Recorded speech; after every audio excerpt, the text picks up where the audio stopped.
And we're back, Stripe Show Podcast on a Thursday. I'm your host, Travis Fulton. Thank you for making us part of your day. Special one here today, audio only. Been working on getting this gentleman back on the podcast. A lot of you reaching out, asking when we can get Randy Smith back on the podcast. A follow-up to a pod that we did, I would say, just under a couple years ago. A lot has transpired since then. Of course, his top player, the number one player in the world, Scottie Scheffler, just dominating. I'm okay utilizing that word right now. Dominating professional golf, and with the Masters on the doorstep. Of course, Scheffler won there a couple years ago. He's coming off a couple wins and a second in his last three outings. Mr. Smith has been kind enough to take a little time for us here back on the podcast. Randy, thank you so much for being back on. I appreciate it. And Travis, thanks for having me, bud. A lot has happened here. Your man, Scottie Scheffler, is he's impressive. I got to tell you, I didn't think I would see someone from tee to green, Randy, be as dominant as we have seen from Scottie, and dominant is the word. You throw Tiger Woods out there, of course, he was much the same way in his prime. Has he even impressed you? Has he even kind of, maybe exceeded what you would maybe expect from Scottie Scheffler, and just how good or great he's been from tee to green? Exceeded? No, not really. I think he validated what I've been feeling for a long time. He's just performing. He's enjoying himself, especially in the ball striking end. And he's got a good view of the golf course he's playing right now. He sees shots really, really well right now. And when you can see them, you can complete them. So Scottie is very much, it sounds like, has been a visual player. He doesn't strike me as someone, even back to his youth days, Randy. Take us back to when you were teaching him when he was younger. He doesn't strike me as someone who's too consumed on what it might look like, maybe what TrackMan is telling him, what the numbers are. He's more about the shot that he wants to hit. He wants to see it, and then he wants to hit it. Is that an accurate description of Scottie through the years? It's fairly accurate. He does have, he's got his TrackMan, and I've got mine, but when he's using his TrackMan, he uses 4 boxes.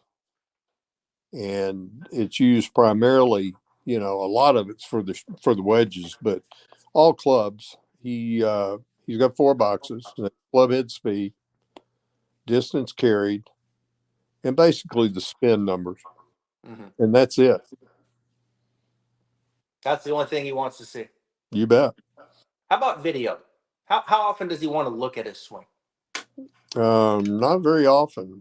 Every once in a while we'll take a shot and just see what it looks like, but good Lord, it's over a year since I've shot any video that we've sat down and just looked at. Oh, look at this. Oh, we need to do this or whatever. And the feeling is as good as he had a swing thought about, oh gosh, I'd say it's over a year and a half ago where we looked at something as far as getting the club a little better at the top for him to deliver a little bit better. It was something very small, stuck a couple sticks in the ground behind him and just said, okay, let's do this. You play on this side of those sticks. Okay. You don't get behind those sticks going back or coming in. And, he carries the 2 sticks in his bag to this day. So, that basically is it. Travis, the funny thing about it, when somebody has been doing what he's been doing ball striking wise, this isn't something new. This is 2.5, 3 years of this, and it's just getting a little better, a little better, a little better. And the biggest key is it's kind of like that pitcher that comes off the mound in the top of the 8th or the bottom of the 8th, and he goes over and sits down on the bench and he's got a no-hitter going. Okay. I mean, a bunch of teammates aren't going to be running over there doing rah-rah stuff. Right.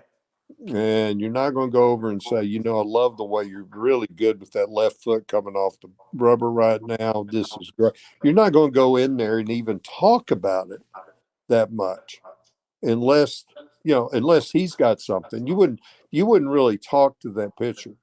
Hmm. And that's kind of the way I feel about it right now is just let this go. If he has a question, we'll answer it. There's going to be a minor tweak. And normally it comes right back to the center of the golf club. And the biggest thing that he's going to be working on, say, going into Augusta, is trajectories. Pardon me, not in that order. Trajectories, distances, and getting a feel. Obviously, when he gets there, what the ball's going to do once it hits the green. Hmm. Which way is it going? Where do we play to get here? Things like that. That's where his focus is right now. It's not in the technique. Technique, not now. Yeah.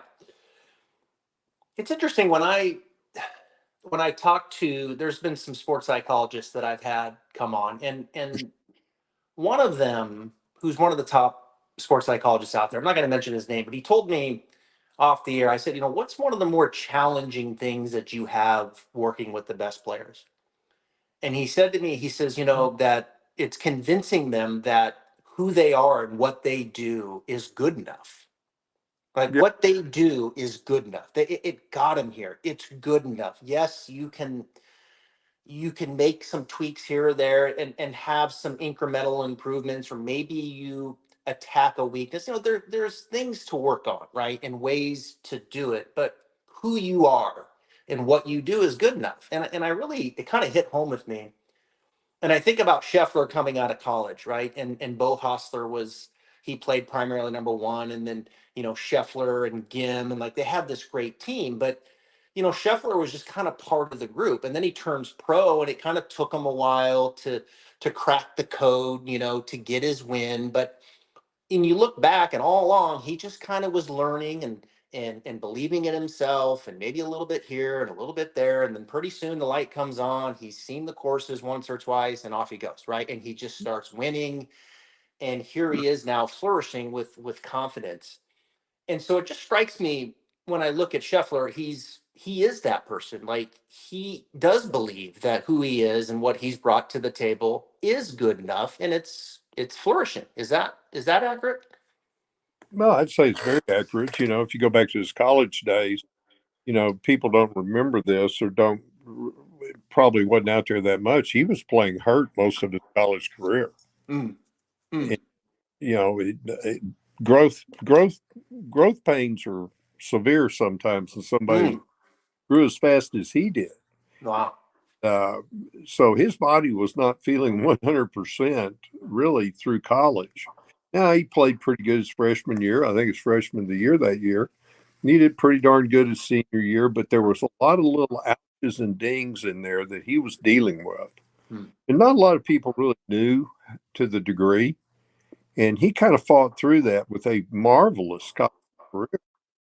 And that started getting better his senior year. And once he got out, started playing for a living, he's doing a little bit different regime with his body, his exercise program, so forth and so on. And he's doing it to this very day, and maybe a little more upscale version. But he feels pretty darn good. yeah. When you feel good, your attitude's better and everything. But as sure as I say this, what he did at the Players with that neck situation, uh, still that if you want to know something that amazed me Yeah. because that was severe pain. And he figured a way to step out of the way on the cut, hold on to it when he could. He trusted his marvelous hands and used them to get it around the golf course and at least get him to Sunday where he started to feel himself a little bit more Hmm. and win the golf tournament. That to me was impressive. That reminded me of some of the things he did when he was in college, when he really wasn't feeling physically that well. Yeah, it really is a sign of a great player, kind of a B game, working through injury. Maybe you don't have a particular part of your game, but you continue to get the most out of it. Remarkably, the players, positive 6.4 off the tee, positive 6.4 approach. I mean, just remarkable.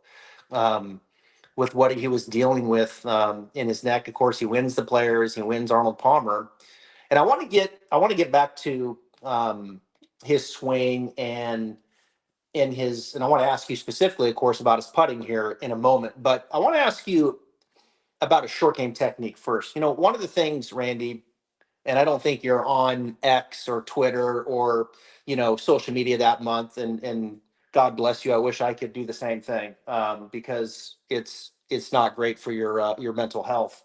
But Well, when you don't have a lot of,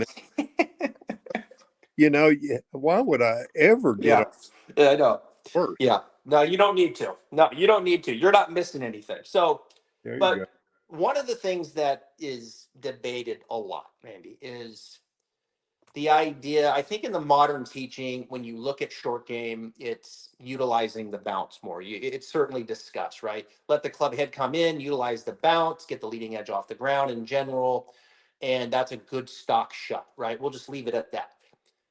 But then on the other side, you have guys like Scottie Scheffler, Jordan Spieth, a lot of guys from Texas, Randy. They put that leading edge on the ground more times than not around the green. They're not afraid to lean the shaft forward and get the leading edge maybe a little stickier at the bottom. The attack angle maybe a little bit more abrupt. Scheffler is brilliant at it. Jordan Spieth is brilliant at it. You've taught your entire career, Dallas, Texas, Royal Oaks. You've been in Texas. You've seen the surface, the wind blowing. That shaft lean is a big deal. How do you balance that with using the leading edge, but also knowing maybe there's times to not use the leading edge with your players? I'm just curious how that kind of fits overall, just in the grand scheme of teaching short game. Well, I think if leading edge versus the bounce comes from the comfort of the player. A player is going to be comfortable with one shot or the other or Mm-hmm. both. But where they become great players is when they know the difference of when to use the leading edge and when to use more of the bounce. Mm-hmm. You think about using the bounce on you know a shot around the green. If you're using the bounce, you're probably going more up or you're checking it or something like that. If you're not using the bounce and you're going more leading edge, you're driving it and maybe trying to create a little more friction. Mm-hmm. And you see a lot more leading edge shots as you get further from the green rather than around the green. Mm-hmm. In fact, Scotty's best shots, some of the best shots I've ever seen him hit, it was nothing but bounce. Mm-hmm. He can get balls off the putting green, and he does it all the time. Mm-hmm. And it's just a perfect, and for him, it's a good drill for feel because you've got that perfect surface down there, and you want that perfect contact with the ball and the ground. And so I think it's all shot dependent. Uh, if I'm going to be teaching somebody or somebody on their short game, not Scotty so much because his is a field developed with a little kid. He used to hit a Yeah. lot of stabby shots that would tick, tick, tick, tick, tick, and stop, Yeah. but uses a little bit more of the bounce and more many times a little hook stroke Mm-hmm. that been off the map coming in at about squirrel high. Yeah. And that stuff you kind of make it up. If you go out there and you try to teach it, you got to throw some ideas out there. Okay, let's try this. See what you think. Let's go Mm-hmm. back, but open face, lean left, lean shaft. Just go across it and see what it does. All right, let's do this. Let's snap hook this little shot here and see how the ball reacts once it hits the green. Everything is shot depend. I mean, the type of shot and the lie. How is the ball lying, and in what surface is the ball lying? Is this a hard pan? Is this soft? Is this way or that way? Scotty has hit so many balls, especially in the winter months out here. We'll get up in the short game area and find the absolute worst area with moisture and to the point of casual water where he hits the shots out of it. Now he may use the leading edge a little bit, and then he may go into one lie that's just soaking wet and soft ground and just use nothing but bounce and Mm-hmm. almost hit the same shot. It's just what the feel is, what he feels he can do the best to get the best result. And I think that's the most important thing. What do you feel like you can do to get the best result? And that's for players, just normal, everyday players that go out. Is it going to be putter, leading edge? Is it Mm. going to bounce? Is it going to be my 60? Is it going to be my 56? What are you the most comfortable with achieving that shot? Okay. And that's, I think a lot of that's what Scottie does. He's going to use his 60-degree sand wedge most all the time. He Hmm. can loft it down to a 48, 50-degree club and just have fun with it. Or he can play it up there at 64, 68 degrees, depending upon what he needs to do. And it's not so much of a philosophy unless you're maybe like Alex Noren, who does every shot that way, Yeah. really attacks it with a leading edge and chops down on it. And most of his shots are lower, Yeah. spinnier, hippier type shots. Hmm. Scotty can go up almost easier than he can go down. It almost looks like with Scotty that every shot he is working the ball, whether it's the drive, it's the iron, and it's the short game shot. Every shot he might be trying to do something a little bit different, right? On every single shot. I love to see him. I know he likes to see that ball kind of die right off the tee, but then he'll draw the iron in there.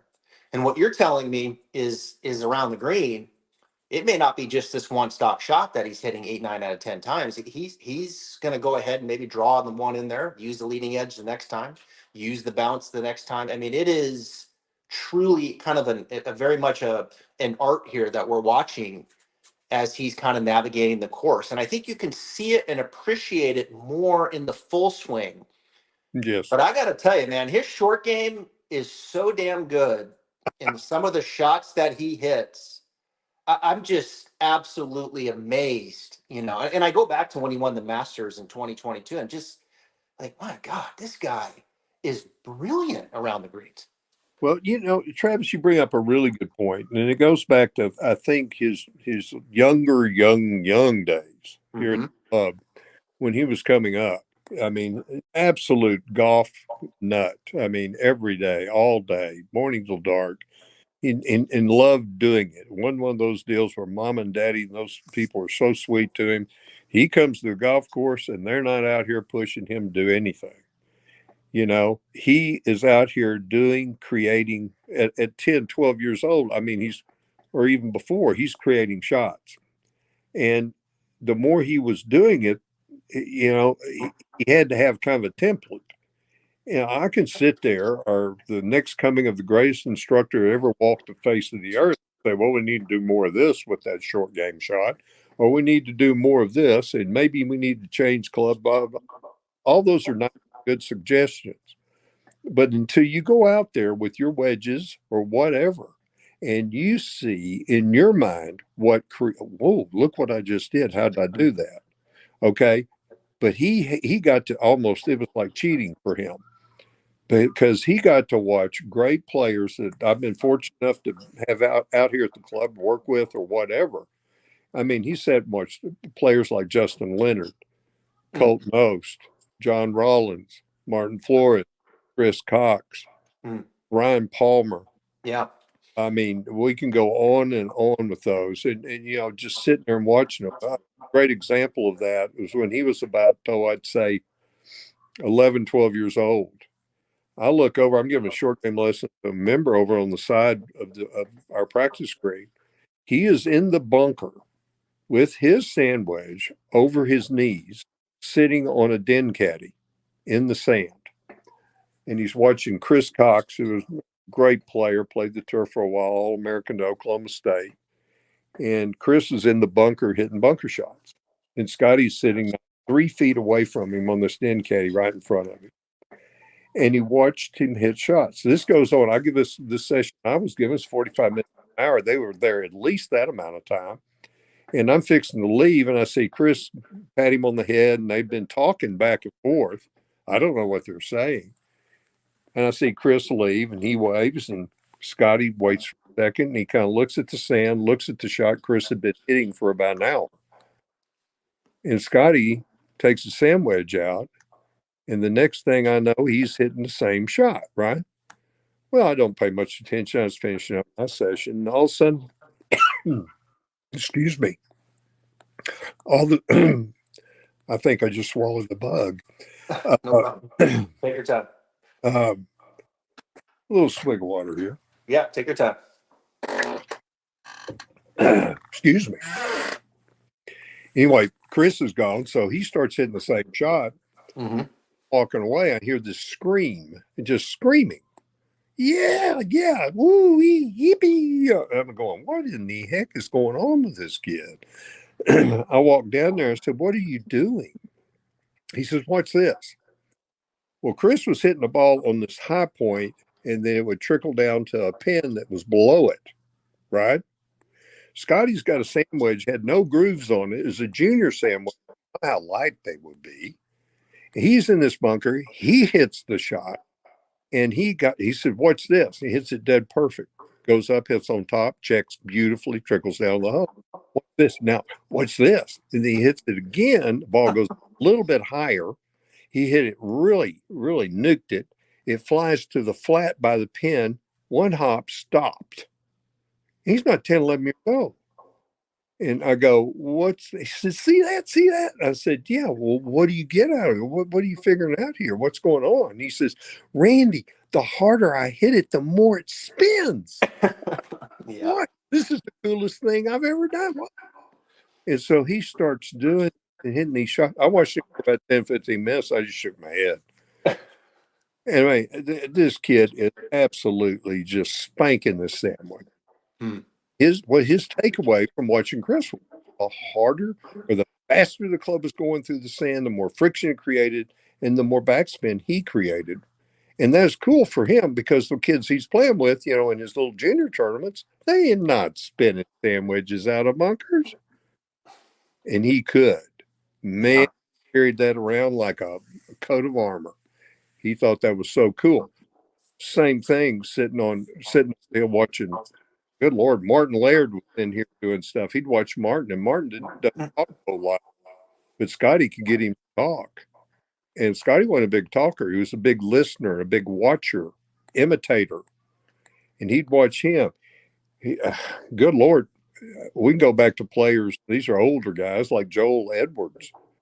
Him and Scotty really kind of bonded a long time ago. Scotty was a little bitty kid. Joel's out here hitting balls on the range. We've been grinding like you wouldn't believe on Joel's wedge game, and we got him dialed into about an 85-yard shot wedge to bring the flight down. And he's trying to hit this pole that's out there at 85 yards. And he's hitting some of the most beautiful golf shots you saw in your life. And Scotty just sitting in caddy watching him while I'm working with him.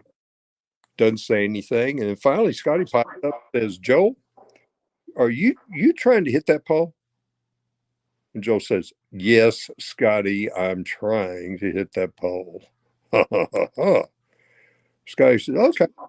Sat there for about 2 or 3 minutes, went over right beside him, pulled out his sand wedge. Second ball he hit, bing, hit the pole. The fourth ball he hit, bing, hit the pole. And just to make one better, on the seventh ball he hit the pole again 3 out of 7 times. And he just came back over and sat down on the in caddy. And Joel Edwards, with a tour win on his resume and everything, sat there and looked at him and said, really? And he just shrugged his shoulders.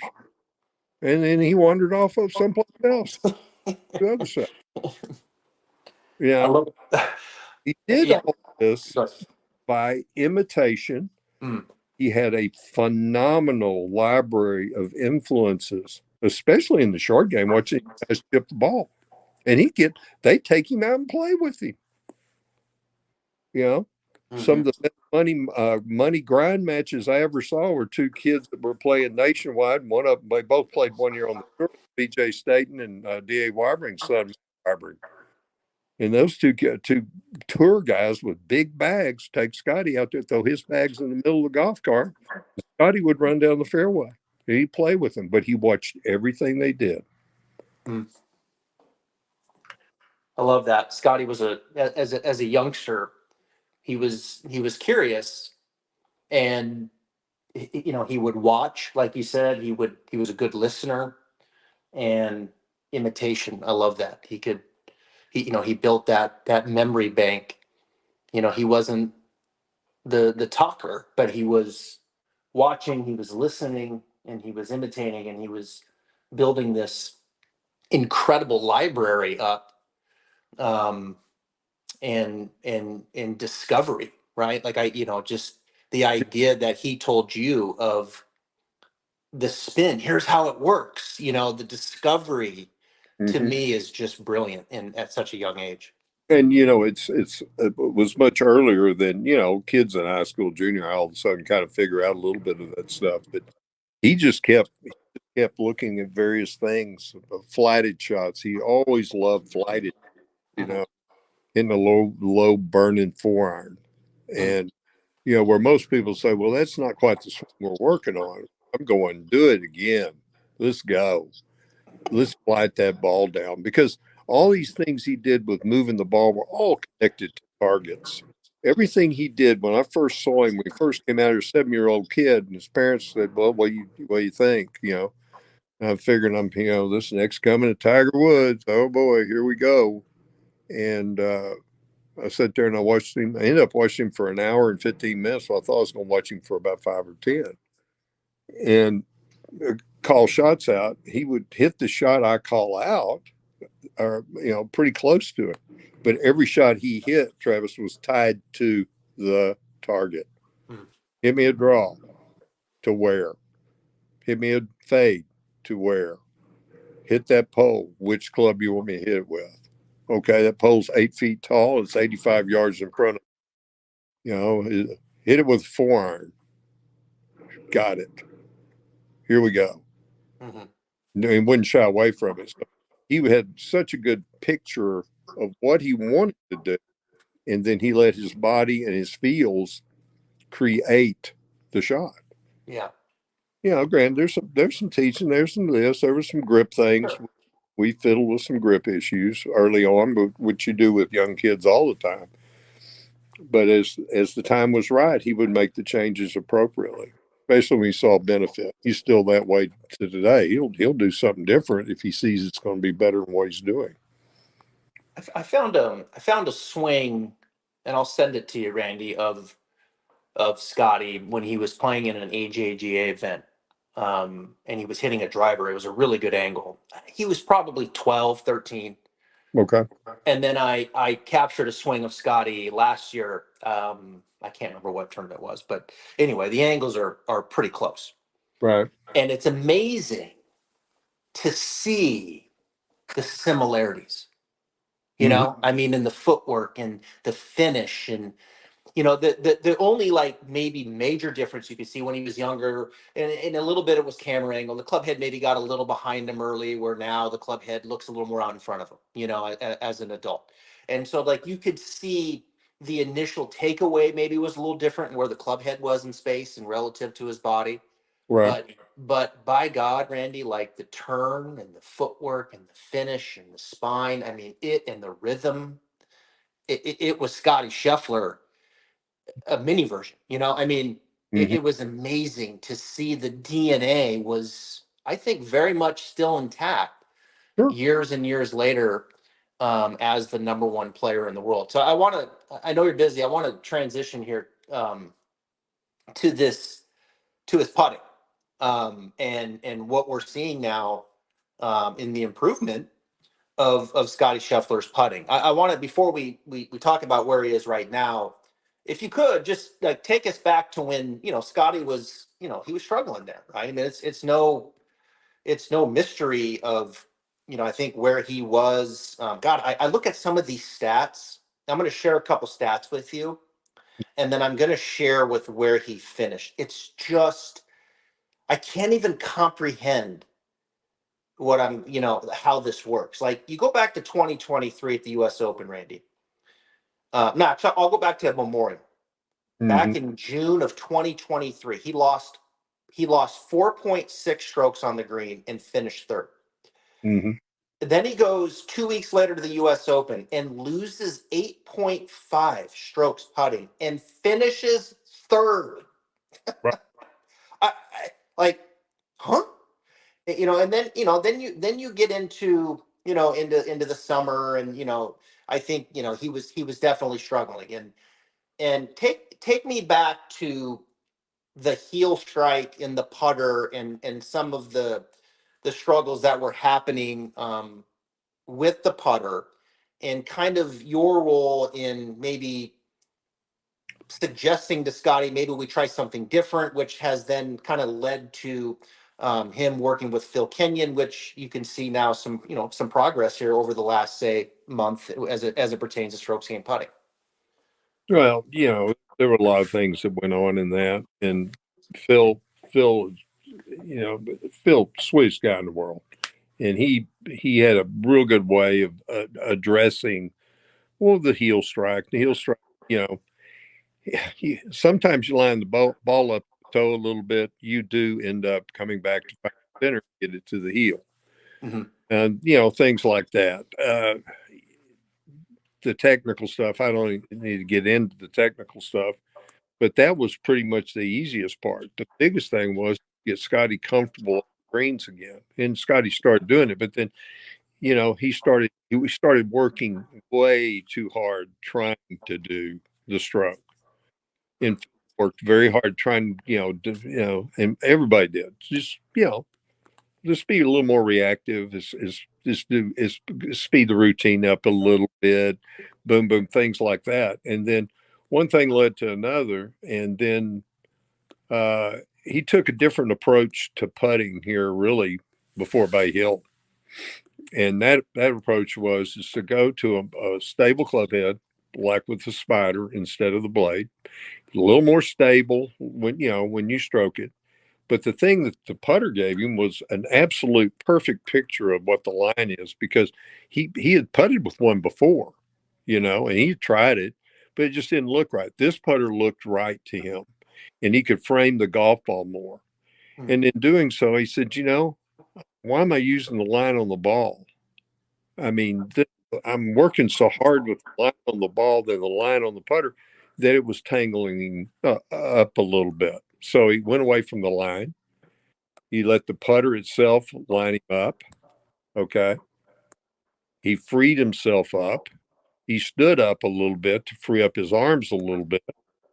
And then he started rolling the ball, and he felt comfortable. He felt more athletic, more comfortable, more prepared. Mm. And with that, the rest is history. So, his mental approach and having really good targets that he's putting at when he's putting, his ball's coming in from here, it's going this way. Get a lot more specific with his processing of the target to get in the hole. And it's just a perfect storm of good. And that's pretty much it, because he wasn't a bad putter. He went into a spell where a lot of putts didn't go in. Of course, he had a lot more opportunities than everybody else, so it became very magnified. But there was a recognition that something needed to change, right? and Sure. and obviously, and I had a conversation with Phil, and he talked to me about some of the changes that went into it, and you could see the difference in the setup.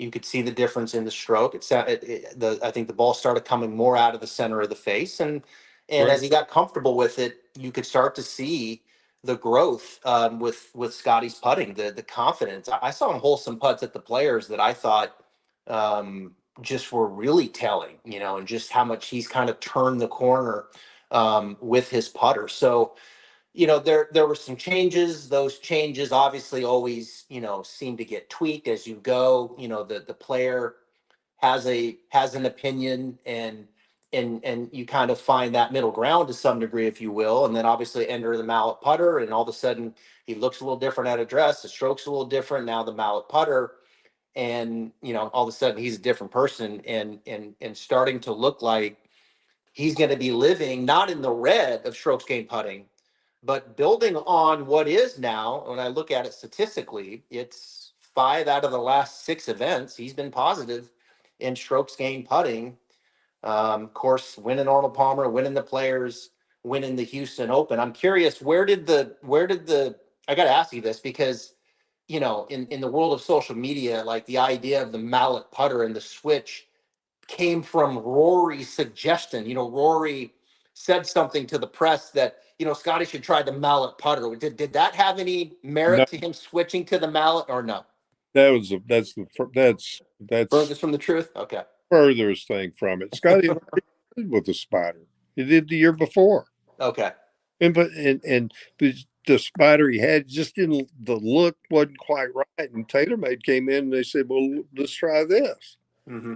And he took a look at it and look at this putter. And it was kind of one of the older version, and they made him a newer version. Mm-hmm. Oh, this is what now this looks good. And then putted with it, still had the blade putter out there. And the more it wasn't a contest, you know. Mm-hmm. So no, Rory had zero to do with that suggestion. No, we were in fact he had the putter. If I'm not mistaken, he had the putter in his golf bag. He just never had used it. That Yeah. was nice of Rory to come up with that, but no, that had no bearing whatsoever. I think it's exciting to see the growth with the putter with Scotty because he is becoming that dominant player now. And, if he goes positive 4.3 like he did at Arnold Palmer, I mean, these boys are in trouble.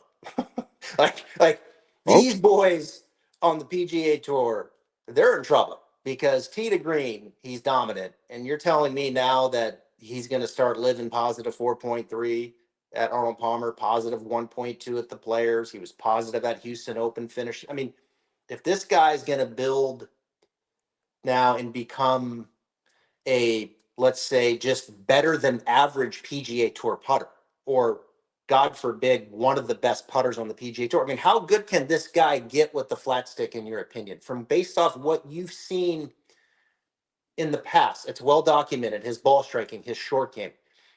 How much better can he get, or have you seen him putt? What are we looking at here? Can this guy become one of the best putters in the game? And if he does, now we're talking like Tiger-esque kind of discussion. the capabilities are definitely there, but I think that's for other people to come up with. I know what I think, and I like a lot. I like everything, doing, especially his preparation to hit a Mm-hmm. his preparation to hit a putt and be very tuned up on where this ball's going. And like I said, the target is telling him where to put the ball Mm-hmm. instead of be this way, don't do this, or thinking a little bit differently. And I think his optimism when he's on the greens is becoming more evident, and that's a big part of it. Yeah, that's just it, right? Like that's kind of what and I know he missed the putt on the 72nd hole to force the playoff in Houston, and I'm sure that stings a little bit, right, for him, no doubt. But I think I just go back to the Players, and I was out there watching, and I saw you guys working some, and I watch him play, and just some of the hold putts and his reaction to those, and like it just you get the sense that he really feels good about the direction of where things are going, and confidence is starting to build. And he knows, I'm sure, Scotty, he knows. Look, tee to green, I'm number one. So if my confidence gets in such with putting, and this becomes a weapon of mine, I just I don't see he's not going to be beat. I don't see anybody doing what he's doing from tee to green, Randy. I just don't see it. I'm glad you feel that way. Well, I can boast a little bit here, right? I know you're gonna be a little bit more reserved, but I think the dominant player in the game right now is a good thing. I really do. I think the identity of Scottie Scheffler as that dominant player on the PGA Tour is one of the underlining, I guess, really positive things in the professional game, because we know, we get too deep into that of that discussion, that can turn negative pretty quickly. So I Well, think the dominant force of what we're seeing with Scotty happening is great for the PGA Tour. and I'm glad you're saying that, but I'll put it more in Scotty's words, the ones he's used since he's real little. All I really want to do is get a little bit better, a Mm, little better, a little bit better. I want to get a little bit better. Just, I just want to make a little step forward. I want to get a little bit better every time I play around. mm, And if he just stays with, and I know he will, the simplicity of that statement, mm.